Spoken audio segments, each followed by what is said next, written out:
이제 성경 공부하겠습니다. 예레미야 5장입니다. 일단 여러분들 성경을 펴십시오.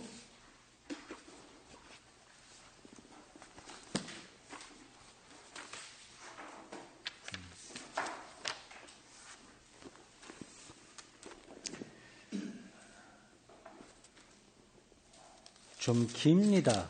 1절부터 31절까지인데 절수도 많이 있기도 하고 한 절이 좀 길어요. 그래서 이게 굉장히 깁니다. 쪽수로도 뭐 두 쪽이 넘을 정도입니다. 예레미야 5장 1절부터 우리 9절까지 교독해서 읽겠습니다. 제가 먼저 읽고 마지막 9절을 함께 읽겠습니다. 너희는 예루살렘 거리로 빨리 다니며 그 넓은 거리에서 찾아보고 알라. 너희가 만일 정의를 행하며 진리를 구하는 자를 한 사람이라도 찾으면 내가 이 성읍을 용서하리라.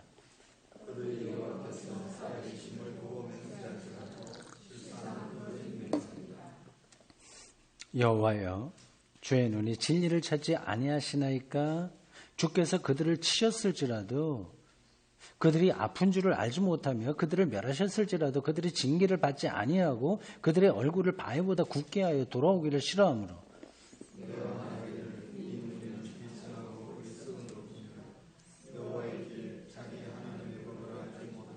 내가 지도자들에게 가서 그들에게 말하리라. 그들은 여호와의 길, 자기 하나님의 법을 안다 하였더니 그들도 일제히 멍에를 꺾고 결박을 끊은지라.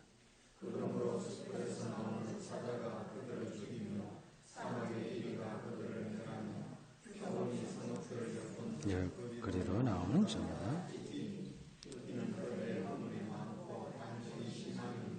내가 어찌 너를 용서하겠느냐? 네 자네가 나를 버리고 신이 아닌 것들로 맹세하였으며 내가 그들을 배불리 먹인즉 그들이 간음하며 창기의 집에 허다히 모이며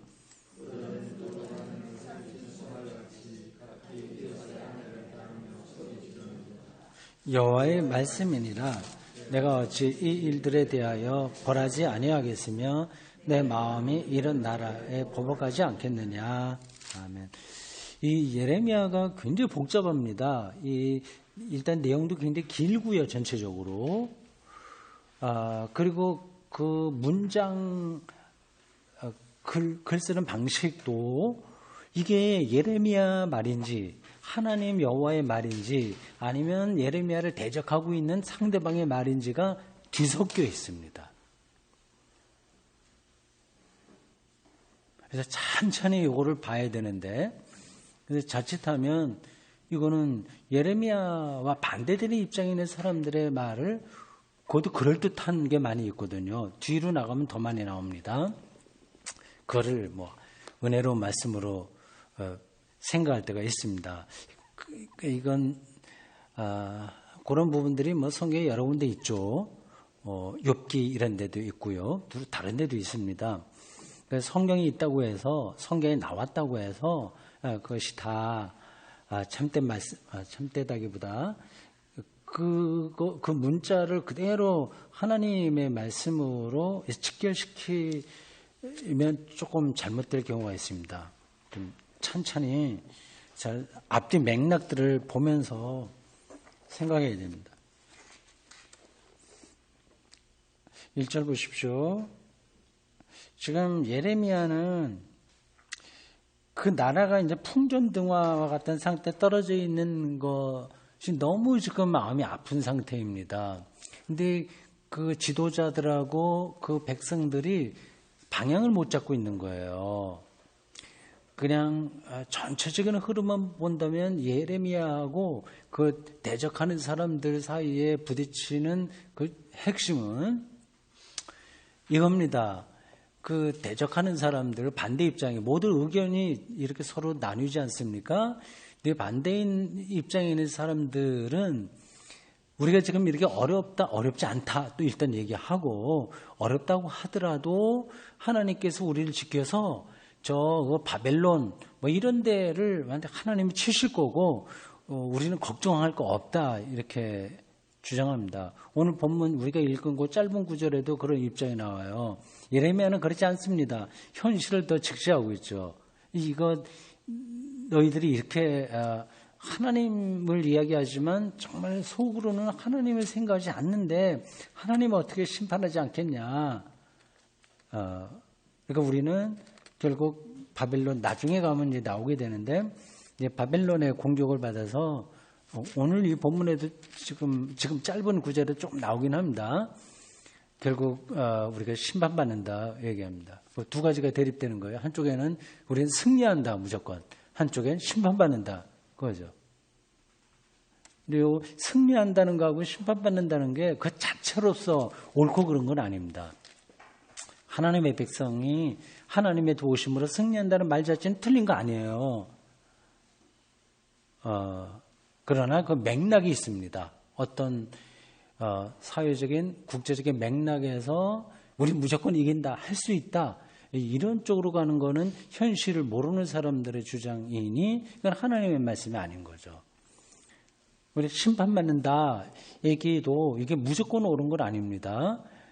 심판은 욥기 같은 경우에는 심판받을 수 없는 상황인데도 심판받았잖아요.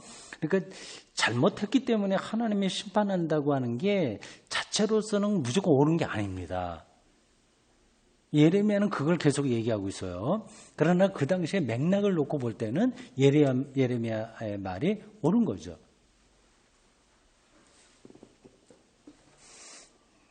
예루살렘 거리로 다니면서 이제 그 정의와 진리를 행하는 사람 한 사람이라도 찾으면 내가 이 용서한다. 용서하리라. 그 얘기했습니다. 그 얘기는 예레미야 이야기예요? 아니면 하나님 여호와의 말일까요? 여기서는 내가 했을 때 5장 1절의 후반부 보면 내가 이 성읍을 용서하리라 하고 했을 때 이 내가는 누굴까요? 하나님 아니면 예레미야일까요? 누굴까요?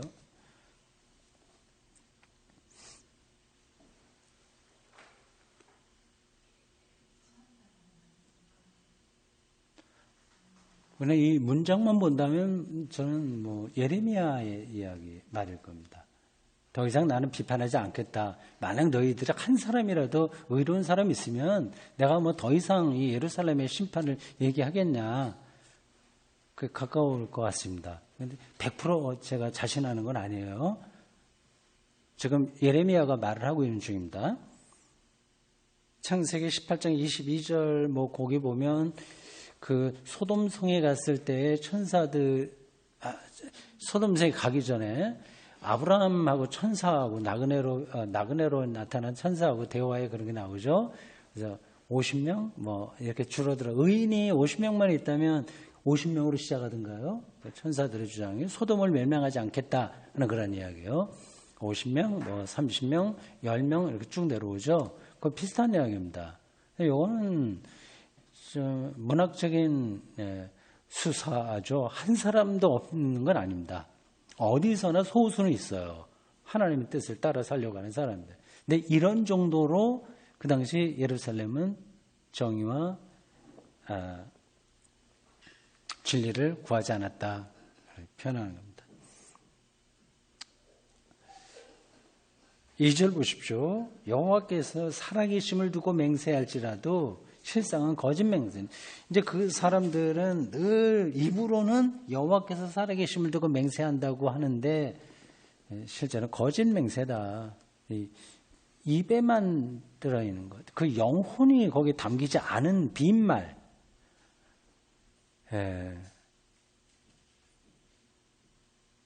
그렇죠. 정치인들이 이제 그런 말들을 많이 합니다. 다 그렇다는 게 아니라 그런 경우가 많이 있는 거죠. 정치인만이 아니라 선생들도 그럴 수 있고 목사도 그렇고 그럴 수 있습니다.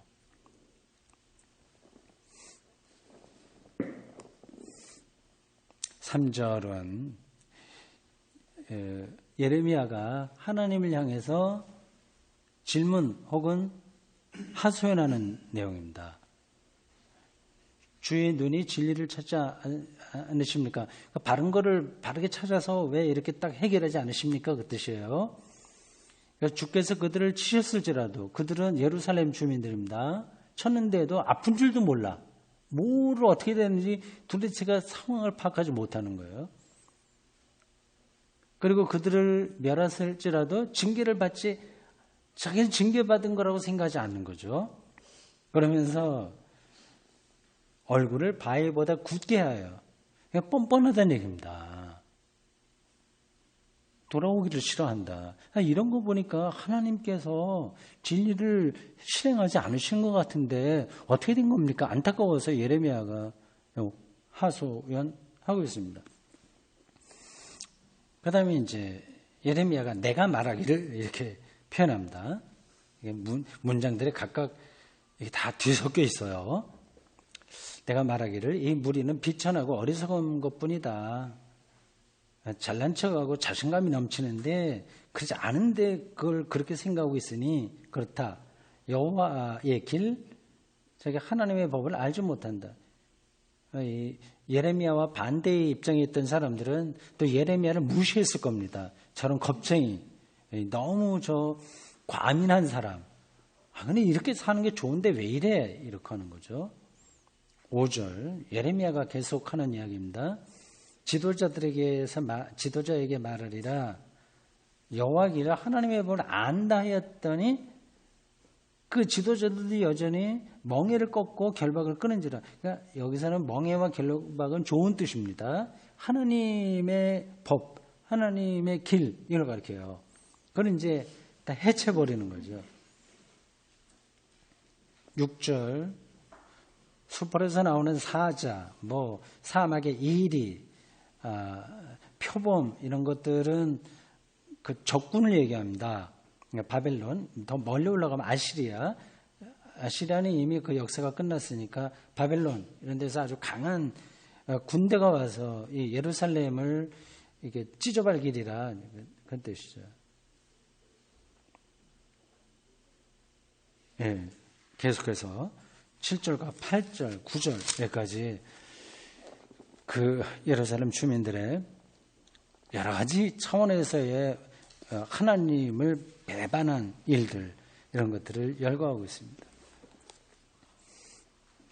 자, 10절부터 19절까지 교독하겠습니다. 너희는 그 성벽에 올라가 무너뜨리되 다 무너뜨리지 말고 그 가지만 꺾어버리라. 여호와의 것이 아님이니라.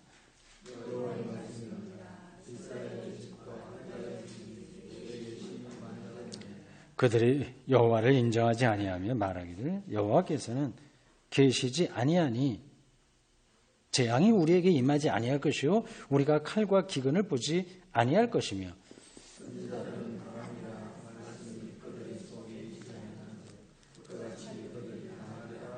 그러므로 만군의 하나님 여호와께서 이와 같이 말씀하시니라. 너희가 이 말을 하였은즉 볼지어다 내가 내 입에 있는 나의 말을 불이 되게 하고 이 백성을 나무가 되게 하여 불사르리라.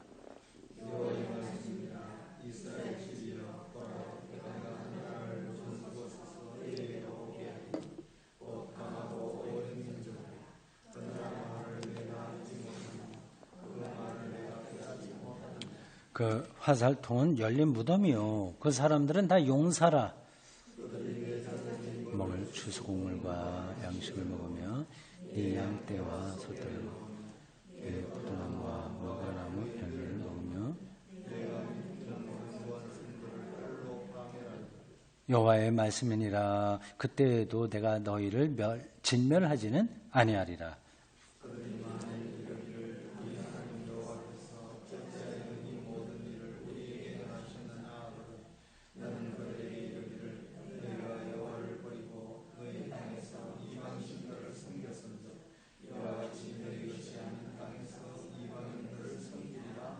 아멘.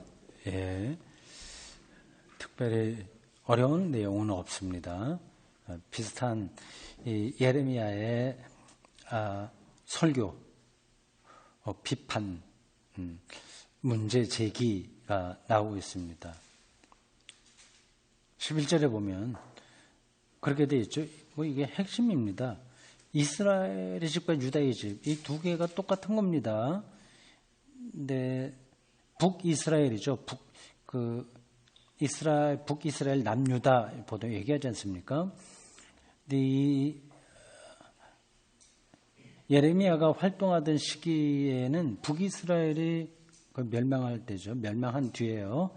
그래도 이스라엘을 부릅니다. 이스라엘과 유다의 집이 내게 반역했다. 어떤 걸 갖고 반역을 했다고 얘기를 하냐? 두 가지입니다. 하나는 이방 신을 섬기는 거죠. 그게 이상하죠? 그 이상하다. 선지자들이 이렇게 살아있고 예루살렘 성전도 있고 오랜 그 하나님이 실제 나타나셔서 막 이스라엘 역사에서 뭐 보여주고 다 보여주고 기적도 행하시고 했는데 왜 이 사람들이 자꾸만 이방신을 섬길까? 바알이나 아세라를 섬기는 거예요. 느끼시죠? 그렇지 그 이상할 거 하나도 없습니다. 하나님이 기적을 행했다고 해서 그게 뭐 늘 그게 그들의 생생하게 기억되지 않습니다. 시간이 지나면 다 잊어버리게 되는 거예요. 그리고 지금 당장 우리에게 어떤 것들이 쓸모가 있냐, 어떤 게 뭐 요즘식으로 얘기해서 잘 먹고 잘 사는 길이냐, 그걸 생각한 겁니다. 근데 거기에 굉장히 그 종교적인 메리트로 와 닿는 게 바알 종교였어요. 이건 풍요의 신입니다. 제가 여러 번 얘기했지만 그 바알 숭배하고 오늘날의 자본주의 체제는 똑같은 거예요. 그건 나쁜 게 아닙니다. 좀 잘 살게 해주려고 하는 거예요. 근데 그게 이제 사람들 병들게 하는 거죠. 선지자들의 관점에서 그렇습니다. 이게 잘 먹고 잘 사는 게 잘못된 게 아니에요. 근데 거기에 몰두해버리게 되면 이제는 정의로운 것 이게 없어지게 됩니다. 서로 경쟁만 하게 되고 이게 굉장히 델리케이트해요. 그래서 거기서 어떤 중심을 잡기도 사실 어렵습니다. 그 성경에 곳곳에 이른 비와 늦은 비 내려주시고 자녀들도 잘 되고 땅도 주고 아브라함의 축복도 준다는 그러한 관점이 있잖아요. 그게 바알 숭배, 바알 종교가 제시하는 것하고 또 비슷한 게 있어요. 우리는 이제 이 땅에서 나그네처럼 살기 때문에 그런 먹는 문제 좀 풍요롭게 사는 거는 그걸 구하는 거는 어쩔 수가 없습니다. 그 자체를 부정할 수는 없습니다. 근데 그게 삶의 중심에 자리 잡게 되면 그때부터 이제 어긋나기 시작하는 거죠. 자기 자신도 모르게. 그래서 예수님께서 무엇을 먹을까 마실까 입을까 염려하지 말고 하나님 나라 의를 구하라고 하는 겁니다. 그는 이거 하나님 믿는 사람들은 뭐 이슬만 먹고 사냐 이제 그런 뜻이 아닙니다. 무엇을 먹을까 입을까 하는 문제들은 다 하나님이 제공해 주시는 거고 최소한도 우리가 정직하게 살면 최소한도 일용할 양식은 보장이 되고 그래서 거기서 한 그릇 나가서 그러한 일용할 양식으로 만족하는 사람들이 있다면 일용할 양식을 못하는 사람들에 대한 배려, 관심을 갖게 됩니다. 그럼 모든 사람들이 일용할 양식이 해결되는 거예요. 여러분들이 늘 들었듯이 이 지구에 절대적인 먹을 게 부족해서가 아니라 분배가 안 되기 때문에 이 빈곤 아사자 이렇게 생기고 한다고 하지 않습니까? 그러니까 이런 문제, 바알을 숭배한다는 문제는 이제 굉장히 어려운 문제입니다. 그러니까 국가 전체 안에서의 경제학, 국제 간의 문제 이런 것까지 다 연관된 거예요. 근데 선지자들은 어떤 중심을 뚫어보고 바알 숭배 이쪽으로 민중들은 흘러갈 수밖에 없습니다. 근데 그걸 경계한 거죠. 하여튼 그게 하나였었고요. 그러니까 이스라엘 민중들이 왜 하나님이 기적도 행하고 홍해도 가르고 만나 매출하게 주고 적군 들어오는 거 다 막아줬는데 왜 잠깐만 바알을 따를까 하는 게 이상한 게 아니다. 그건 계속됐습니다. 이스라엘 역사에서. 바알 숭배한 게 하나 잘못이고 또 하나는 부도덕한 삶인 거죠. 예.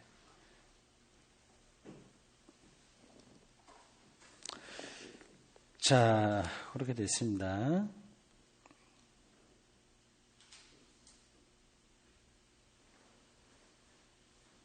(12절) 보십시오.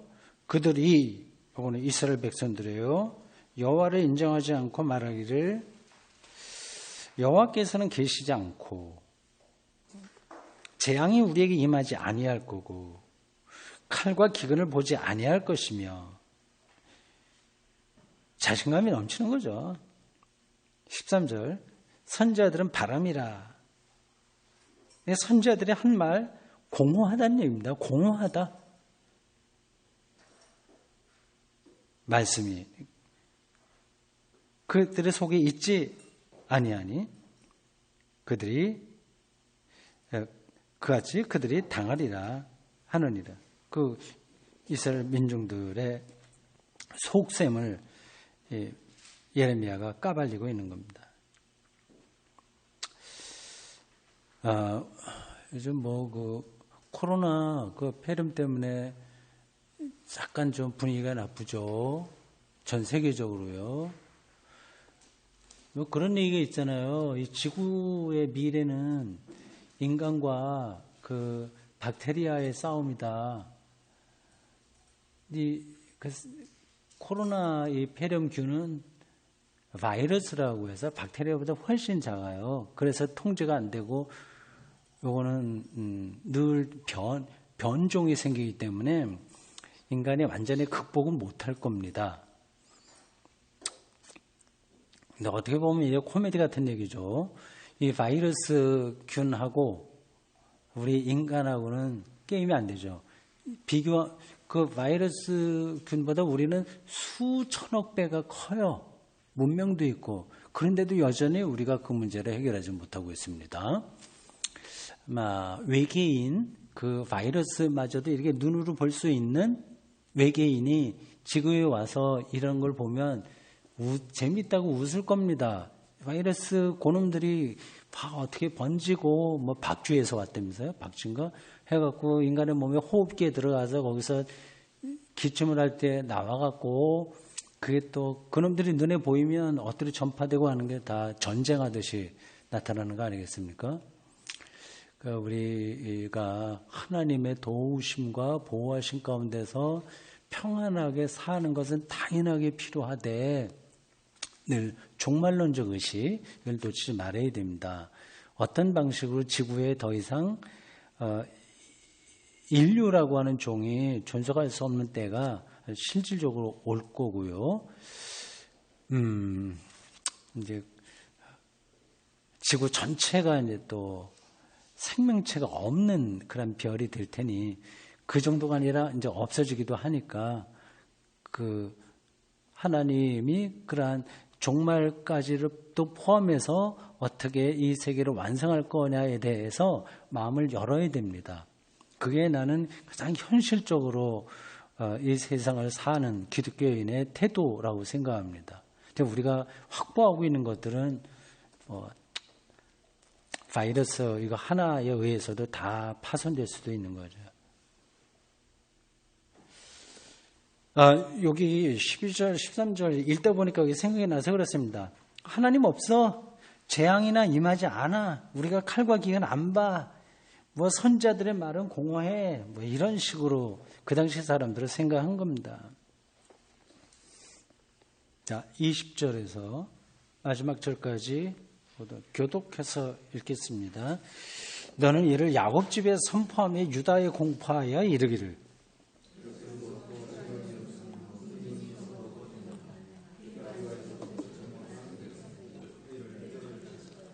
여호와의 말씀이니라. 너희가 나를 두려워하지 아니하느냐? 내 앞에서 떨지 아니하겠느냐? 내가 모래를 두어 바다의 한계를 삼되 그것으로 영원한 한계를 삼고 지나치지 못하게 하였으므로 파도가 거세게 이나 욥기에 나오는 표현하고 비슷합니다. 그것을 이기지 못하며 뛰노나 그것을 넘지 못하느니라.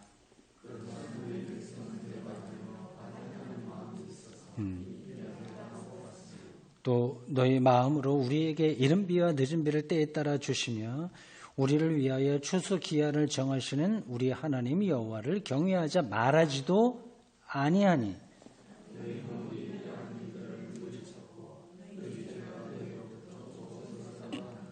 내 백성 가운데 악인이 있어서 새 사냥꾼이 매복함 같이 지키며 덫을 놓아 사람을 잡으며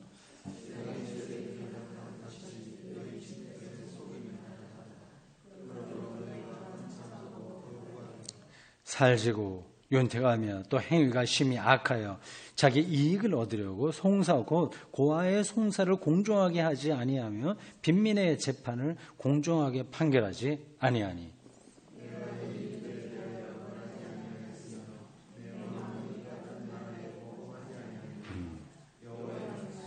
이 땅에 무섭고 놀라운 일이 있도다.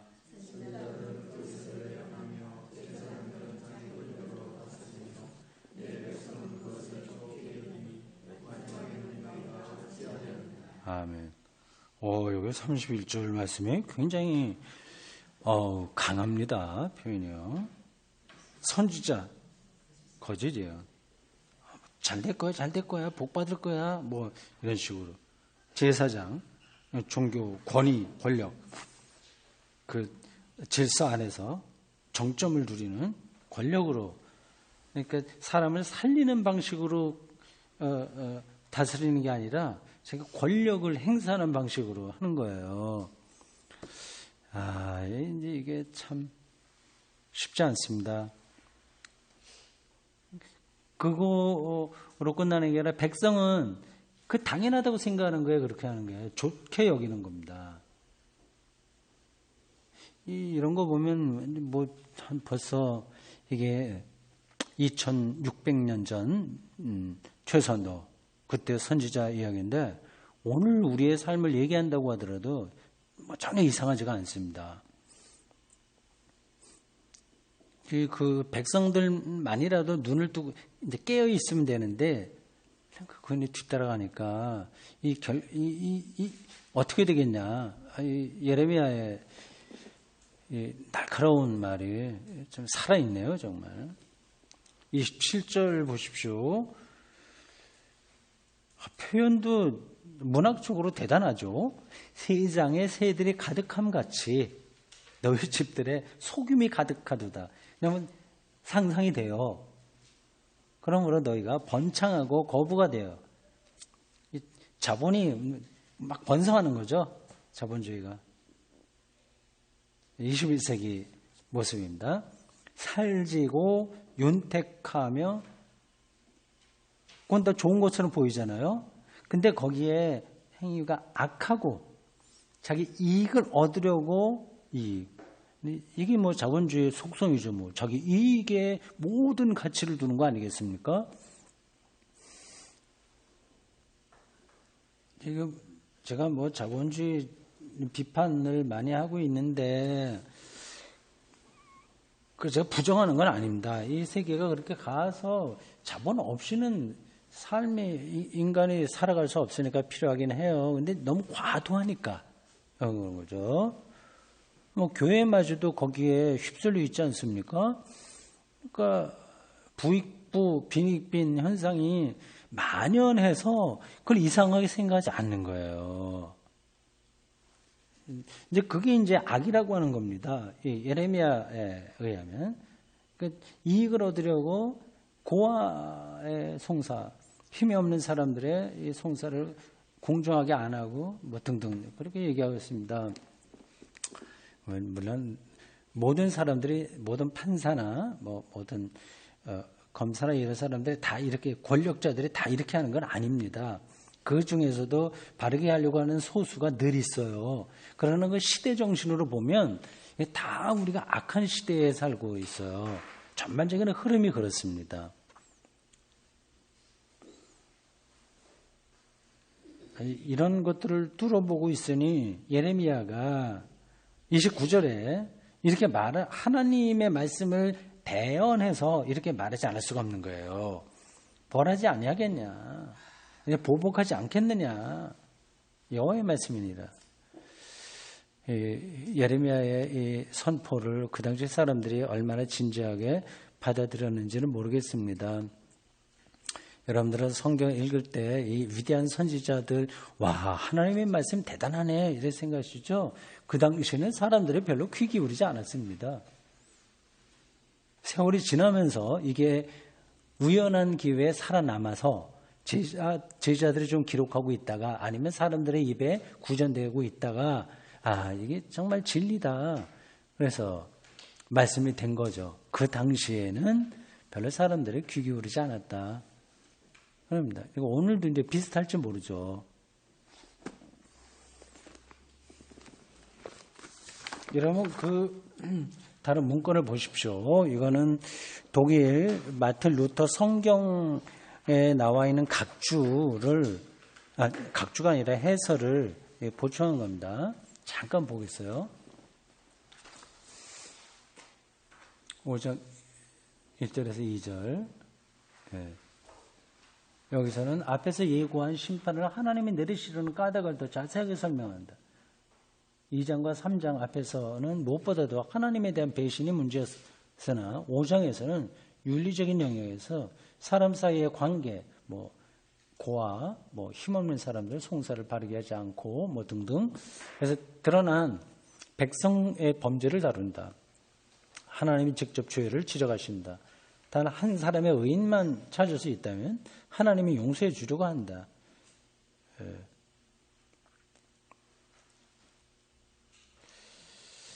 자, 그 밑에 5장 7절에서 11절 그 설명 보십시오. 여기서 다시 한번 백성의 배신을 말한다. 이들이 가나안 신들에게 돌아가서 이거 바알 숭배예요. 도덕적인 질서가 어지러워졌다. 그러니까 풍요와 자본만을 절대화하게 되면 도덕적인 질서가 어지러워지게 되는 겁니다. 이익이 절대적인 가치가 되면 정의로운 거 이거는 무시되는 거죠. 예언자가 보고 있는 예루살렘의 모습은 황폐해질 포도원과 같다. 9절에서 벌하다라로 옮긴 히브리 낱말은 원래 근무 상태를 감독하며 조사해 본 것을 근거로 무엇에 대한 책임을 아무에게 추궁한다는 행정법상의 개념을 포함한다. 그 다음 쪽으로 넘어가 보십시오. 이 만군이라는 용어 해설이 나옵니다. 만군. 엘샤다이라고 하는 히브리어일 텐데 하나님에 대한 이름이 여러 가지죠. 아도나이, 야훼, 엘로힘 그렇습니다. 그 하나님의 딱 가리키는 이름은 없어요. 다만 하나님의 성격을 어느 쪽으로 보느냐에 따라서 그 이름들이 달리 붙여졌습니다. 이 만군, 여호와, 이 낱말은 만군의 하나님이나 만군의 하나님 여호와라고 하는 식으로 나오는데 이 하나님의 호칭은 원래 언약궤, 법궤죠. 결부되어 있고 전쟁 상황과 관련하여 쓰인다. 법궤를 가지고 나가서 전쟁했잖아요. 엘샤다이일 거예요. 만군이라는 말에서는 본디 이스라엘의 군대를 생각할 수 있다. 만군, 모든 군대란 만군의 여호와라고 할 땐 모든 군대의 하나님이라는 뜻입니다. 예언서에는 이 호칭으로서 이스라엘의 하나님이 하늘의 군대들고 천사들이나 이스라엘 주변 세계에서 신적인 세력으로 숭배하던 별 무리들의 주님이신 것을 선포하거나 아니면 또한 하나님이 부르시는 하나님의 아들들인 이방 신들의 주님이신 것을 선포한다. 그러니까 하나님에 대한 명칭이 여러 역사적인 맥락이 있다는 뜻입니다. 그냥 툭 튀어나온 게 아니라. 그 다음 쪽 마지막 보십시오. 5장 26절에서 31절까지입니다. 예언자들은 각 시대의 사회적인 불의를 늘 분명히 지적했다. 약한 사람들을 양심의 가책도 없이 착취하는 것을 여기서는 새 사냥꾼의 형태에 견준다. 잡은 새가 그 바구니에 가득하듯이 문학적인 조롱이에요. 이 속임수로 약자들에게 빼앗은 재물로 자기들의 집을 가득 채웠다. 선지자들과 제사장들은 법과 진실을 보살펴 임무를 다하기는커녕 범죄 활동을 뒷받침해 준다. 아무도 불의에 대들지 않았기 때문에 백성 가운데 책임 있는 자리에 있는 사람들이 동의한 것처럼 보인다. 29절에 벌하다에 대해서는 뭐 등등이다.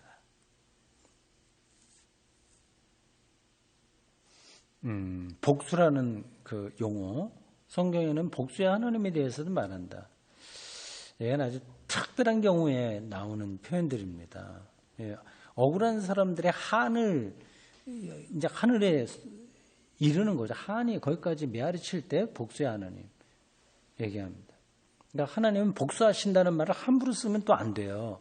모든 이런 표현들은 맥락이 있습니다.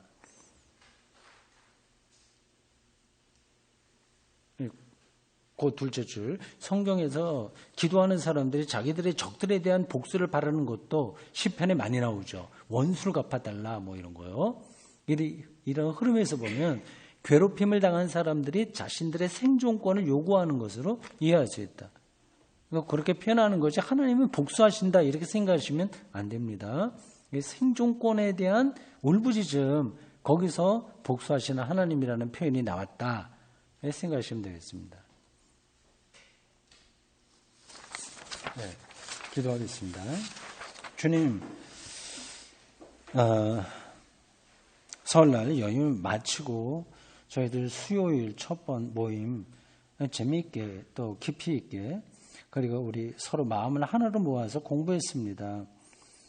예레미야 5장에 나와 있는 말씀이 너무 오래전 일이고 우리와 거리가 너무 떨어진 세상 쪽의 이야기라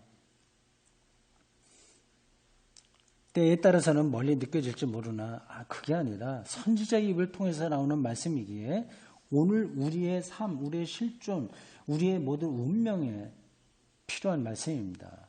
주신 말씀 감사합니다. 이제 흩어지니 다시 만날 때까지 주님 안에서 저희들이 말씀으로 영혼이 가득한 사람으로 살게 인도해 주십시오. 예수님의 이름으로 기도합니다. 아멘. 수고하셨습니다.